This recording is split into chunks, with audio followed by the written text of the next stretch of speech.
Eddie Julian cost the Twins in the ninth inning. They blow another late lead. Final score 3-2. We're breaking it all down next on the Locked On Twins postcast.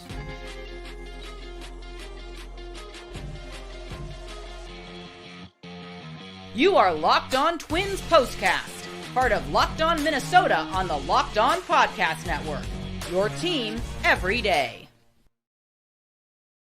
Back in the lab, back at it. Another Minnesota Twins postcast episode right here on the Locked On Sports Minnesota Network. Your team every day. You got myself, Luke Inman, at Luke_Spinman. That's the man, Theo Tollefson, at Theodore Tollef1, Twins expert over at Zone Coverage MN. Theo, someone needs to tell Eddie Julian to stay away from Twitter tonight because it's not pretty out there right now. No, it's a war zone out there for him right now. And truthfully, I know everyone's frustration and criticism is definitely in the right place. This game came down to him really throwing the ball into the outfield on a routine play where he could have had it out at second or just go for the easy out at first and leave just the tie and run on base. But that's what it came down to. I mean, this was a pitcher duel type of day, and it shouldn't take away the greatness we saw from Zebby Matthews bouncing back after a horrendous start in San Diego the last time out on the mound. But yeah, I mean, no one's going to remember Zebby's third start after that ninth inning. That's for sure. Yeah, plenty to get into if you can't tell already. Before we jump into all that action, quick reminder, today's episode brought to us by Prize Picks. Prize Picks, the easiest and most exciting way to play daily fantasy sports. Go to prizepicks.com/LockedOnMLB. Use code, that's all lowercase, LockedOnMLB for a first deposit match up to $100. Okay, let's just start from the top here. Game 3 versus St. Louis for all the marbles here. You got the rookie, as you mentioned, Zebby Matthews on the mound. He was everything you wanted and maybe even a little bit more, right? A lot of swings and misses, 5 innings, 1 earned run, 7 Ks on the day. Willie Castro gave him the 1-0 lead there for a while in the first inning, but not much else really cooking with the bats again for the Twins. Tied up, 1 apiece. Bottom of the 8th, though, Rocco pinch hits Trevor Larnach for Royce Lewis. He delivers, at the time, the go-ahead RBI double. Top 9, this is where you put the kids to bed because this got ugly. You kind of laid it out already. You gave us the play-by-play. Up 1, Eddie Julian. Again, bro, don't go on Twitter tonight. You're getting absolutely annihilated right now as we speak. But in crunch time, he makes a critical, crucial, brutal throwing error. Ends up just gifting the Cardinals a free out and another base runner. Duran strikes out the next batter. So 2 outs, game on the line, 1 out away, base hit single. That scores 2, gives the Cardinals the, eventual winning 3-2 lead. And that was all she wrote. Just another gut-wrenching, just blown lead and loss. This was from Declan Goff on Twitter just a minute ago. Check this stat out. This was the first Twins loss of the season. When leading after 8 innings, they were 59-0. I can't even believe that, actually. But plus, by the way, don't look now, Cleveland beat Texas. So division lead back to 3. Just give me your biggest takeaways, I guess, kind of your A topics. Well, the good news is Kansas City's down 11-3 to the Phillies right now. So both teams are looking like they're going to be 3 back of Cleveland. I think that's the best news I can give outside of what's happened in the last 25 minutes of our lives as Twins fans. I mean, yeah, it's grim. Julian's defense up till today has been outstanding compared to where he was when he got called up well over a year ago. He was not looking sharp at second base, and he's been pretty good this year considering where he was a year ago at this time. But now it's just when it mattered most, it's just, like you said, lethargic, edgy one, I guess. I don't know if that's your real name, but we'll just call you by your username. Yeah, that was the perfect word for it because that's what it was, and it really just was costly, and that's nothing the Twins could afford right now because they need every inch they can gain on Cleveland. And unfortunately, this is one they should have had banked, and I know John Bonus of Twins Daily, one of my owners over there, he always looks for what he calls the worst loss of the season, and he goes on that trope multiple times on the Gleeman the Geek podcast. And yeah, sorry, John, we're just going to call it this one. I know you're going to say, well, it's still going to happen in this last month. And it's like, no, this was it. This was definitely it. It's got to be the leader in the clubhouse for sure. And honestly, too, just look at the last week. 3 winnable games in a week now that have all turned into losses. Julian era today, the Oakland implosion a few nights ago, and then the Alcala implosion. 2 nights before that. So fans on Twitter right now they're just besides themselves. They don't know what to do. A lot of them are even saying, we're never going to catch up to Cleveland at this point. Basically, it's a lost cause. The wild card spot is going to have to do for now. So let me ask you this then. Is that fair, or is this a classic example of being a prisoner of the moment right now after this? I think it's definitely a prisoner of the moment. Yeah, no. This isn't 2022 where the bullpen was imploding. And like Duran, I was at the game with friends last night. Him, Jax look sharper than they did today, but at the same time, they were still really good. And this does not go onto Duran. This one is not on him. That was bad defense going on behind him. So if we want some optimistic news, Brooks Lee is in his second rehab game with the Saints today, playing second base. I know this isn't the greatest thing for Julian right now, but it might have just expedited better defensive second baseman coming back for the team after today. I don't know if they want to rush Brooks Lee, but I don't know how you don't after that play and that costly. It's tough because Rocco, like just for example, with the relievers after a brutal outing, he's like, let's just get them back out there so they can exercise those demons pretty quickly. I don't feel like that's going to be the case with Julian, especially with Brooks Lee, like you said, already having 2 games down in St. Paul under his belt. But we'll see how it all shakes out, and we'll touch on that over the next few days. Let's dive into Festa's night just a little bit more. 5 innings, 4 hits, 1 earned, no walks, 7 Ks. 86 pitches. I know it's the same thing every time. Just give me 5 good innings. That's all we need. That's all we're asking. He gave Rocco the 5, but also flashed just some juice along the way. The slider was cooking. A lot of swings and misses today with the 7 strikeouts. Was this his best start? Small sample, I know, but was this his best start today? Or what did you think of the Sebi, I guess? How encouraged were you? Yeah, good thing you corrected yourself. You did say Festa first. But no, that was exactly what he needed, making sure there's no walks after that last start, and he did exactly that. More swing and miss stuff. We saw the best and sharpest he's ever been for the Twins so far, and just the small sample size that he's provided. But that's exactly what they needed from him and what he needed for himself. I know the pitch count was down a little bit more, just 86 today, and going through 5, only your 3rd major league start, that was to be expected. But I think we also have overlooked, Cole Sands keeping things steady. I mean, aside from that home run he gave up, everything was really good for his 2 innings of work to keep things steady, be in a role of lawn relief, and keeping the Twins offense within this game. And they were able to do that with that pinch hit double from Royce Lewis that scored Castro to put them up 2-1. So it's not like that things were completely bleak, but of course, everything hit the fan right at the worst moment, and that's all we can focus on. But again, you like what you saw from Sebi. You definitely like what you saw from Sands, Jax, Duran, who I would absolutely argue as your top 3 relievers right now. And you don't want to be using them in such a close game. And I think the most disappointing thing for me is, these Cardinal fans travel too well sometimes that it's annoying. And that's how Target Field was last night. I saw more red than I would have liked, and I'm sure it was the same case today, as we heard in the 9th inning, and how everything just fell apart. And their arrogance of being the best fans of baseball is sometimes just too much to put up with. So I know there's plenty of them leaving the ballpark. We may not be winning it all this year, but look at us getting that 2 out of 3. So. Is that a thing? Is that like a well-known thing? Oh yeah, they are. They are best travelers in the MLB. I didn't know that. They're one of the best. I mean, behind Dodgers, Yankees, and Cubs, I'd say they're in the top 5 with those 3, and probably the Blue Jays. But that's because we are so close to Canada compared to other teams. I think that's why we think the Blue Jays travel well, because they come down in force to Seattle, Minnesota. But yeah, I assume they were in the top 10. I know Cardinals easily rich history in baseball, obviously, and they do travel well in the Midwest here, but rich history, but that doesn't mean you get to be arrogant about it. No, that's true. Back to Sebi here, because you're a guy. I feel like you're the right guy to talk to about Sebi. You're a guy who's watched him in St. Paul all year, even before he was brought up. If he reaches his true potential, what kind of player are we looking at? And also, too, does his style and kind of stuff remind you of anyone, whether it's a current player or somebody, from years past we grew up watching? A lot of people compare him to Garrett Cole. Okay.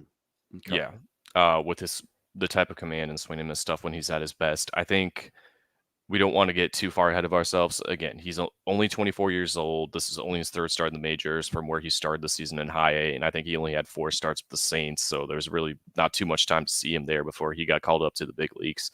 But I think highest upside, he's going to be a number 3, number 2 starter to Okay. fill in one of those spots. But I mean, a lot of experience has to come along with it, which he just doesn't have yet. Yeah. And today was a good day of getting more of that experience under your belt, even though you're just on the minimum 5 and just doing your part to keep the team in the game. But they just didn't pull up for him. Yeah, we're a long ways away, obviously. Small sample, I know, but encouraging stuff so far through these 3 starts. We should talk about Pablo's night yesterday as well, too, because that might honestly have been one of his best starts of the season, too. 7 innings, 4 hits, no earned runs, 9 Ks, and you knew it was a little bit sweeter for him, too, going up against his former teammate, former Minnesota Twins, Sonny Gray. Maybe that's like the missing link. Maybe he just needs some extra motivation every time he's out there or something, because he looked fantastic yesterday. Oh, no, it was great watching him and like seeing my friends pay attention to a guy when they're not really into baseball, when he's on the mound dominating like that.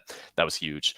So I think that was exactly what they needed. I think he only had like 96 pitches through 7, which made sense why they pulled him. But, 7 shutout innings, really big turnaround in what they needed from him compared to earlier this season and a lot of the times we've seen him struggle. So I think getting those starts have definitely made things a lot more confident with the starting rotation situation, even though people are still panicking about that. I don't think that's the need. I think the bullpen is the biggest thing, but obviously defense is going to be the talking point for the next 24 hours until they play the Atlanta Braves tomorrow night. So I think we can all safely say Brooksley is much better defender than Julian all around the diamond. And, his precedence, at least he's keeping his rehab stint going. I know this morning they said Kirilloff was pulled off his, but I mean, I don't see where Kirilloff would have fit into this roster right now, even if he was to continue his rehab assignment and be activated. But I mean, I think it's pretty obvious what the move will be if they're like, okay, Brooks looks fine and they're going to bring him back tomorrow. Yeah, Kirilloff rehab assignment, like you mentioned, that's been halted because of it sounded like a back flare up. I know Max Kepler was a late scratch today as well. Did you find out anything about that, or just the severity? I think they said it was something like some knee soreness. I can't remember if it was left or right knee. Yeah, Brooks is going to be back tomorrow. He's 3 for 4 with an RBI for the Saints. Love it. Need it. Yeah, I guess that's the good news. But I think it's just so disappointing when the sophomore slump, which is very real in Major League Baseball, and I think every sport. I think we see it in like some guys who are hot rookies slumping the NFL, NBA. It happens. But Julian is definitely one of the, I'd say, more worst examples of things just not going well your second year in the season, like your second year in the majors, that fans have had to deal with for a long while. Because I mean, Royce Lewis hasn't had a full enough season where the sophomore slump isn't real. Buxton was, too hurt to really have that slump affect him poorly. Yep. Good example. Yeah. I think Kepler, dude, he had such high expectations coming in, man. I'll never forget reading the ESPN preseason article. And I get it. Like, they're just basically throwing a dart up. Here's a dark horse guy, but here's a low key guy that could be a huge X factor for the, this team. Right. And when you got to the Twins, it was Ed Julian, and they said this guy could hit 30 home runs this year. So yeah, it's just been super disappointing for sure, obviously. And obviously things are not going the way we all hoped for Ed Julian this season. Rocco report time. You can do game 2 or 3. I don't know how much you watched game 2. It sounds like quite a bit, but game 2 or 3 versus St. Louis, the Rocco report, it says what? Well, I know one of our viewers is saying that pinch hitting Farmer for Wallner was not the best decision, and you got to realize that they did make that decision ahead of time, expecting the lefty to stay in. Yeah. And, the Cardinals just played their hand. Once Farmer was on deck, they had their ready going up in the bullpen, and it is what it is. So, do you kind of know that? Is there a cat and mouse game going on with head coaches? Oh yeah, there's always going to be that. I know as soon as I, announce this pinch hitter, you're going to bring in this reliever. I mean, isn't that kind of how it works more times than not anyways? Yeah, I mean, as long as they have the 3 pitcher, like Fleary batter minimum face. Right. Yeah, and that was the case here. So that's what happened. It wasn't great to see, but the results could have been better. I think, the Lewis one, we got to at least sing praises to, because he came in, pinched it, did his job. Yep. And again, I keep bringing it up, but that bad defensive play by Julian is just taken away from all the good that happened in this game. And, Lewis pinched it, did his part. So let's say that's the good thing about the Rocco Report today. There you go. All right, plenty more deep dive from this one. Plus, got a nerdy stat of the day. That's all coming up right after this. Quick reminder, today's episode brought to us by eBay Motors. Passion, drive, patience, the formula for winning championships. Also what keeps your ride or die alive. At eBay Motors, they got everything you need to maintain your vehicle and level it up to the ultimate peak performance. Superchargers, roof racks, exhaust kits, LED headlights. They got it all. And whether you're into speed, power, or style, they got you covered. 122 million parts for your number one ride or die. You'll always find exactly what you're looking for. And with eBay's Guaranteed Fit, your part guaranteed to fit your ride every time or your money back with all the parts you need at the prices you want. Easy to turn your car into the MVP and bring home that win. Keep your ride or die alive at ebaymotors.com. Eligible items only. Exclusions apply. eBay's Guaranteed Fit, only available to U.S. customers. Let's just try to lift the mood for a second. The vibes are not great, obviously, right now. What's been one thing you've been most impressed with when it comes to the Twins 2024 season? Just as a whole, kind of big picture. I think for me, just real quick for me, if you were to tell me before the season started how many games Royce Lewis wouldn't play, how many games Byron Buxton wouldn't play, how many games Carlos Correa wouldn't play, the fact Joe Ryan wouldn't pitch the final, 2 months and change of the season, the fact that, the topic today, Ed Julian wasn't going to be good at all this year. He was pegged to be an impact player. You tell me all that before the season, I probably would have told you this is a sub 500 baseball team. How could they be anything but at that point? But to be hovering around, what do we have? 14 games above 500. I guess just their ability consistently plugging guys in and out, the Willie Castros, even the lower level guys, Austin Martins, guys like that, Jeffers and Vasquez, what they have done at the plate this year, Santana, his season he's had. I mean, just so adaptable, very flexible, finding ways to make it work. I know the mood right now is very sour, as it should be, but the fact that they have not had their best lineup for a long stretch at any point in the year, and there's still this many games above 500. I just didn't see that coming. I don't think anyone did, and especially after how the season started. We're always going to go back to that 7-13 start, and things were just bleak then. So the fact that they're where they're at, they're still maintaining, and they haven't had the majority of their best players. I mean, let's take Kansas City as comparison, because I don't think they would be where they're at if Bobby Witt Jr. wasn't healthy and probably going to win to finish runner-up in MVP voting to Aaron Judge. I mean, it's going to be one or the other, but honestly, I think we're at the point where Judge is probably going to hit 60 home runs again and win another MVP. But I mean, if it weren't for Judge doing that, I think Bobby Witt Jr. would easily be getting that MVP award.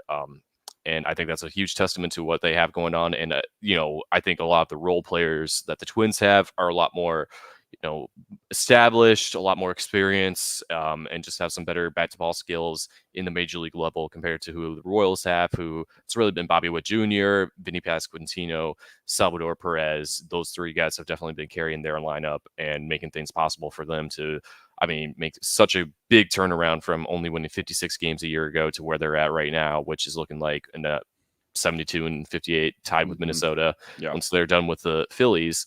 So, I think let's give props to Trevor Larnach last night, watching him have his first multi-career home run game, which I thought it was at the moment. And then when they reconfirmed it later on the video board, I'm like, yep, that sounds about right. So I think him stepping up, finally establishing himself really has helped them, not have to worry about the outfield situation and how they're platooning lefty and righties. Even though it's only been 52 games, they've been a solid 52 games for Royce Lewis, who still has an OPS over 900. So we can't overlook that. But they can't have Carlos Correa back any sooner. But unfortunately, his setbacks that he had that they didn't address, I think it was until Friday or yesterday. Yeah, go ahead. Sorry, go ahead. No. It's so where they're at without Correa, especially these last 6 weeks, the captain, is huge. The leader. Yes. Yeah. So now it's just a matter of, it's another tough 3-game stretch here against the Braves. They're not as good as they have been, but they're still the Atlanta Braves. And we got to be ready for really competitive baseball and hopefully having your best players available on the team. So these situations, these bad losses don't happen like they did today. Yeah, you got to flush it. You got to flush today's game, just like you tried to flush the other two games as well that you blew earlier this week, because there is no room for error. Like you said, the Braves aren't the Braves that maybe we're used to, but there ain't no gimmies. No. Not only against the Braves, but just not in this league anymore either. If I were to ask you, what are you most disappointed of just the Twins 2024 season? I just feel like injuries is so easy to say. Yeah. You can't use that as an excuse, though, in sports, not just baseball, in all sports, because injuries just happen to every single team every single year. That's just something that everybody's got to overcome. So that's kind of, the first thing that comes to mind, but I just don't think it's a tangible excuse that we could really use, unfortunately. And speaking of, Trevor Larnach, I just want to add on to what you were saying. We were talking about playoff X factors for the Twins a couple episodes ago. We both I flung out Matt Wallner. I do like that option. Trevor Larnach feels like he could be one of the X factors. When I say X factors, I'm not talking about the obvious Royce Lewis's and the big names, just a guy who could be sneaky impactful for the Twins in the like he was yesterday. Yeah, like he was yesterday. Absolutely. Yeah, I agree with that 100%. But I think my biggest disappointment would definitely be Steven Okert. That's fair. If I have to put one name out there, because this is someone I wrote about 2 years ago for Twins Daily during the 2022 trade deadline as like a sneaky good target to get, and they didn't, but then they got him a year and a half later. If it feels any better, Nick Gordon did get DFA'd a month ago by the Marlins, or at the beginning of August. I can't remember the exact time, sometime in the last month.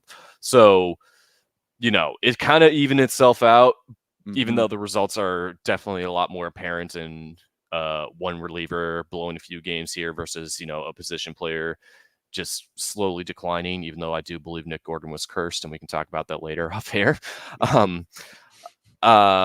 When he was with the Twins in 2023. But anyway, I think Okert was someone I was really behind, and those first 2 months were a little rocky, but there's still a lot to go off there that he was doing really well with. But, the last, pretty much all summer, it's just not been there for him. So we'll see if he clears waivers and gets signed to St. Paul to finish out the season. And I don't expect him to get added back to the 40-man, but that was someone who I thought would have really balanced things out for Theo, who we've seen have his decline. I think that comes more with the age thing. And Funderburk, who is still growing into his own, but fortunately, I know Darren Wolfson had, I think one of these last 2 days, he reported that there's some progress for him, and he's probably, there's a real possibility he could be activated in, middle of September. We'll say sometime between September 10th and 15th, which could be huge. Yeah, because they need him. They need him. They need a warm body, man. They need anybody right now at this point, for sure. And yeah, you're totally right. Okert, for sure. I know you specifically did have high expectations, but a lot of people did. It wasn't just you. A lot of people did. And he kind of teased us along a little bit, but you're right. Just kind of fell apart. The wheels kind of fell off there at the end. We'll see. I will be very intrigued to see if he does make it through DFAs and does end up on the Twins down in the farm system in St. Paul as well. Nerdy stat. You got some sort of crazy stat or analytic Twins related today?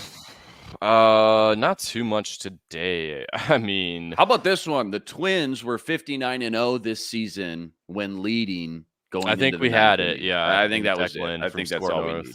All right, don't go anywhere. We're going to preview this Braves matchup. That's all coming up right after this. Quick reminder, tonight's episode also brought to us by Prize Picks. Prize Picks, America's #1 fantasy sports app with more than 3 million members to date. And for me and my money, it's just by far the easiest. It's the most exciting way to get in on all the action while you watch your favorite sports and you watch your favorite players. All you got to do, so simple. You pick more or you pick less on 2 or more player stats, and you watch the winnings roll in. Baseball season, obviously still in full swing here. So whether it's strikeouts, RBIs, home runs, you name it, they got it. Take your pick on more or less and add them to your Prize Picks entry today. Plus, they now offer Apple Pay, quick and easy deposits into your account all season long. Download the Prize Picks app today and use this code, all lowercase, LOCKEDONMLB, for a first deposit match up to $100. Okay, still got 6 more in a row at home in the backyard, Target Field, 3 with Atlanta, 3 with the Blue Jays. Just I know we went over this a few episodes ago, but just give us another quick snapshot preview again. What you're most intrigued about, maybe some games within the games, or just general notes, I guess, just to keep in the back of our minds. The pitching matchups for sure. Tomorrow is going to be very interesting one. Bailey Ober versus Max Fried. Really strong pitchers. I mean, all starters really. When you look at it, if you take away Bailey Ober's first start, I think he probably could have been selected for this All-Star game, honestly. But Fried's not been pitching as well in the second half of the season, so he's only made 4 starts since the All-Star break, and he has a ERA over 6 and a 1.5 for whip. He strikes out a lot of guys still, so it's going to be a righty heavy lineup 2 out of these 3 games because the starter on Tuesday, whose name I cannot pronounce, Schwellenbach versus Woods Richardson. I know that was pretty good. Mark I would have butchered tweeted out, so that was pretty good. He tweeted out this might be the longest last names between opposing starters in Major League history, which honestly, let's hope that's the case. That'd be fun. That's a nerdy stat right there. Put that in your back. Yeah. Well, yeah, we'll save that for this later in the week. And then Wednesday night's going to be very intriguing because it's Chris Sale, who's looking like at what I think he's 35 years old. He might win his first Cy Young award with the Braves. But if you know his history with the Twins, he's either really dominant or they can just really kick around and get him knocked out early. So I'm hoping for the latter because I've definitely been at a few Chris Sale starts over the years, whether it was with the White Sox or Red Sox beforehand, where Twins were facing him and they just pounded him at Target Field. So I'm hoping that's going to be the case here again. But I think that's the thing. I mean, they're missing Spencer Strider, the strikeout machine. Ronald Acuna Jr. is out. Their outfield's pretty meek. That's been their biggest issue. And, Austin Riley went down, I believe, last weekend with a broken hand, so I think he's likely out for the season. So you're hopefully catching them at the right time because they're dealing with as many injuries as the Twins, but they still got some strong starters. You got to just hope for the best here and try to turn things around. Yeah, you don't at this juncture in the season here with 5 weeks left to go or something like that, something close to it, 30, 35 games. You don't see a lot of teams that are healthy and feeling good at this point. I mean, it's just such a grind. So to see some other team and actually match up with them now with Atlanta, like you just pointed out, that it is banged up as the Twins are, that actually feels a little bit good, a little bit positive going into this game tomorrow. Always nice being able to come on here and just have a good old-fashioned vent sesh with you. Twins blow their 3rd game in the last week. Cleveland wins because, of course, division lead back up to 3. Still got 6 more in a row at home, though. Again, new series tomorrow with Atlanta. Bailey over on the mound for that one. First pitch, 6:40 p.m. Huge shout-out to all the everydayers out there that always make us your first listen. Rest assured, we're going to be back each and every game right here, breaking it all down. Go check out all Theo's work on X at Theodore Tollef1, plus all the work you're always ripping up over at zonecoveragemn.com. Absolutely fantastic. Like this video, subscribe to the channel if you haven't already. So close to 8,000 subscribers. That's always much appreciated. And if we want one more piece of small good news within the division, please. The White Sox lost their 100th game of the year to the Tigers, 9-4. Pop the bottles, baby. Pop the bottles. They might be Detroit's 2003 worst record in MLB. That's insane. In 162. They are very likely to do that. That's insane. I'm not even mad. That's impressive, man. I'm not even mad. That's pretty cool. So, I mean, let's just remember it could be worse, and I'm trying to give one positive spin. So true. Again, the frustration is valid. Yep. Well, it's likely Brooks Lee will be back tomorrow. So let's look on that and hope they can at least take 2 out of 3 against the Braves. It's still a lot of baseball left to be played. That's all I'm going to say. All right. Theo Tollefson, Luke Inman on X at Luke_Spinman. We'll see you next time. But until then, signing off.